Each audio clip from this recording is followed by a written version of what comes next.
হরে কৃষ্ণ।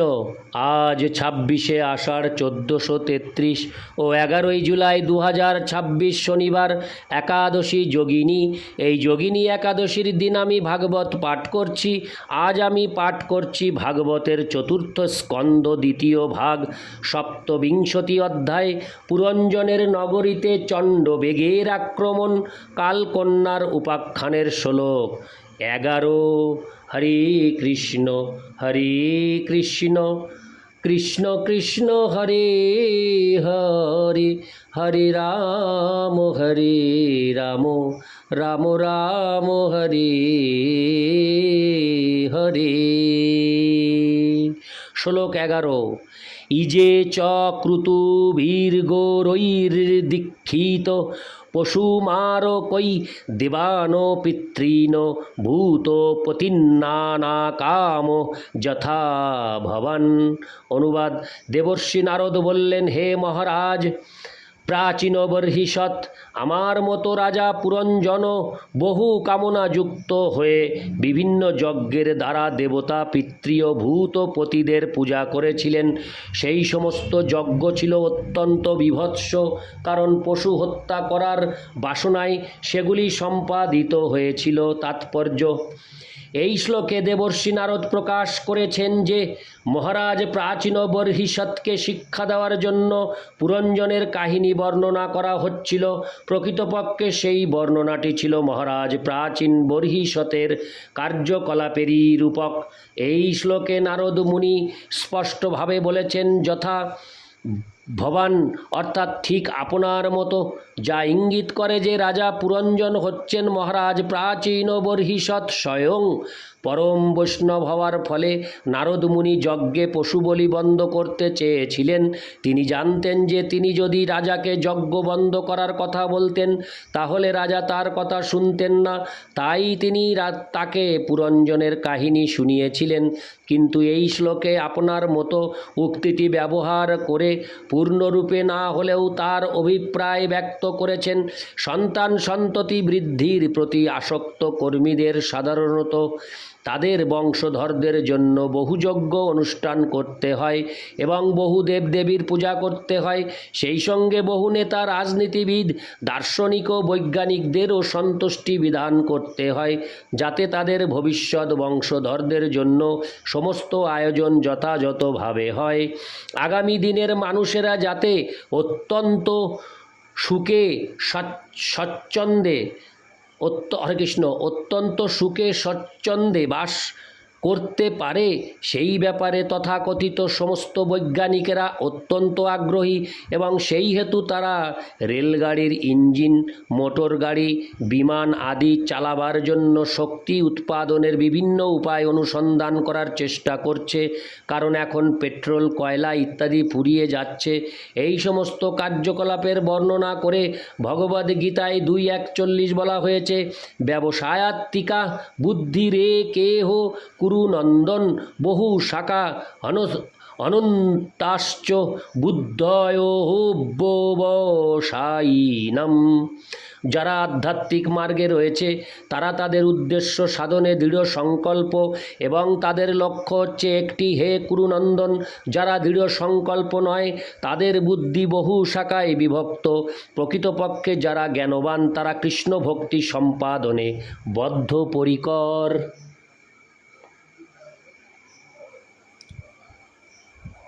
কিন্তু যারা মূর্খ, মূঢ়, পাপী, দুষ্কৃতিন ও নরাধম, যারা বুদ্ধিহীন, মায়োয়াপরিত জ্ঞানা এবং যারা আসুরিক মনোভাবাপন্ন, আসুরং ভাবমাশ্রিতা, তারা কৃষ্ণ ভক্তিতে আগ্রহী নয়। তার ফলে তারা নানা প্রকার কর্মে লিপ্ত হয়। তাদের অধিকাংশ কার্যই পশুবধ কেন্দ্রিক। আধুনিক সভ্যতা পশুবধ কেন্দ্রিক। কর্মীরা ঘোষণা করছে যে আমিষ আহার না করলে তাদের ভিটামিন অথবা প্রাণশক্তি হ্রাস পাবে। তাই কঠোর পরিশ্রম পরিশ্রম করার উপযুক্ত স্বাস্থ্যের জন্য মাংস আহার করা অবশ্য কর্তব্য, মাংস হজম করার জন্য সুরাপান করা অবশ্য কর্তব্য এবং মাংস আহার ও সুরাপানের ভারসাম্য বজায় রাখার জন্য যথেষ্ট পরিমাণে স্ত্রী সম্ভোগ করা অবশ্য কর্তব্য, যাতে তারা গাধার মতো কঠোর পরিশ্রম করতে পারে। পশুবধ দুই প্রকার, একটি হচ্ছে ধর্মীয় যজ্ঞের নামে। বৌদ্ধ ধর্ম ব্যতীত পৃথিবীর সব কটি ধর্মে উপাসনার স্থানে পশুবধ করার ব্যবস্থা রয়েছে। বৈদিক সভ্যতায় মাংসাহারীদের জন্য নির্দিষ্ট বিধি নিষেধের মাধ্যমে কালী মন্দিরে পাঠা বলি দিয়ে মাংস আহারের নির্দেশ দেওয়া হয়েছে, তেমনি দেবী চণ্ডিকার পূজা করে সুরাপান করার নির্দেশ রয়েছে।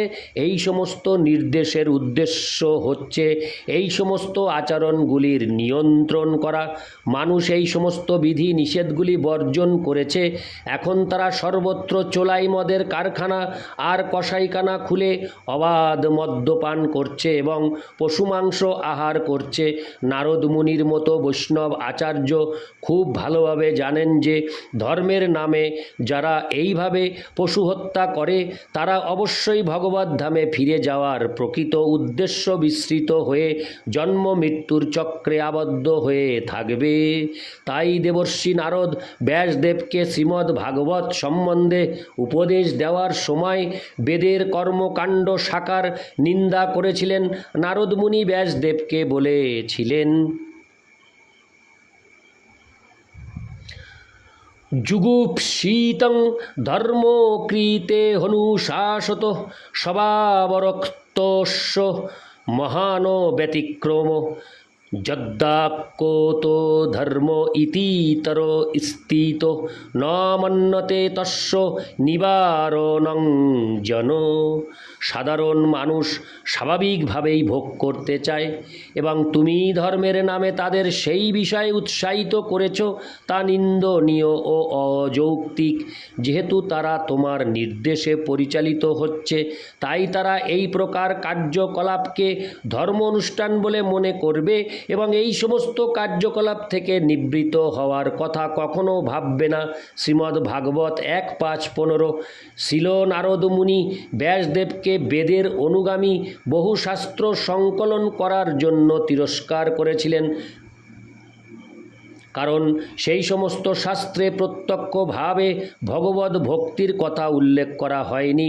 নারদ মুনির নির্দেশে ব্যাসদেব শ্রীমদ্ ভাগবত প্রণয়ন করেছিলেন, সেখানে প্রত্যক্ষভাবে ভগবানের আরাধনা করার কথা বর্ণনা করা হয়েছে। সিদ্ধান্ত হচ্ছে যে ভগবান শ্রী বিষ্ণু ও তার ভক্তরা কখনো ধর্মের নামে পশু হত্যা অনুমোদন করেন না। প্রকৃতপক্ষে শ্রীকৃষ্ণ ধর্মের নামে পশু হত্যা বন্ধ করার জন্য বুদ্ধদেব রূপে অবতীর্ণ হয়েছিলেন। তমগুণের প্রভাবে ধর্মের নামে যজ্ঞে পশু বলি দেওয়া হয়, সেই কথা ভগবদ্ গীতার 18 অধ্যায়ে 18, 31-32 ইঙ্গিত করা হয়েছে। জয়া ধর্মমো ধর্মং চ কার্যং চাকার্ষমেব চ অযথাবৎ প্রজানাতি বুদ্ধি সা পার্থ রাজসী অধর্মং ধর্মমিতি যা মন্যতে তমসাবৃতা সর্বার্থান বিপরীতাংশ্চ বুদ্ধি সা পার্থ তামসী। হে পার্থ, যে বুদ্ধির দ্বারা ধর্ম ও অধর্ম, কার্য ও অকার্য প্রভৃতির পার্থক্য অসম্যকরূপে স্থিরীকৃত হয়, সেই বুদ্ধি রাজস। যে বুদ্ধি অজ্ঞান ও মোহাচ্ছন্ন হয়ে অধর্মকে ধর্ম বলে মনে করে এবং ধর্মকে অধর্ম বলে মনে করে এবং সব কিছু বিপরীতভাবে বোঝে, তা তামসী বুদ্ধি বলে জানবে। যারা তমগুণের দ্বারা আচ্ছন্ন তারা পশুবধ করার জন্য ধর্ম অনুষ্ঠান তৈরি করে। প্রকৃত ধর্ম জড়জাগতিক কার্যকলাপের অতীত। শ্রীকৃষ্ণ সেই সম্বন্ধে নির্দেশ দিয়েছেন সমস্ত ধর্ম পরিত্যাগ করে কেবল তার শরণাগত হতে হবে। সর্বধর্মান পরিত্যাজ্য।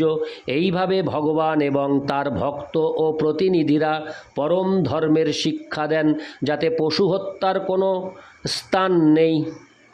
এটি অত্যন্ত দুর্ভাগ্যের বিষয় যে বর্তমান সময়ে ভারতের বহু তথাকথিত মিশনারিরা ধর্মের নামে অধর্মের প্রচার করছে। তারা একজন সাধারণ মানুষকে ভগবান সাজিয়ে সকলকে, এমনকি তথাকথিত সন্ন্যাসীদের পর্যন্ত মাংস আহার করতে উপদেশ দিচ্ছে। ইতি শ্লোক 11। হরে কৃষ্ণ কৃষ্ণ কৃষ্ণ হরে হরে, হরে রাম রাম রাম হরে হরে। হরে কৃষ্ণ।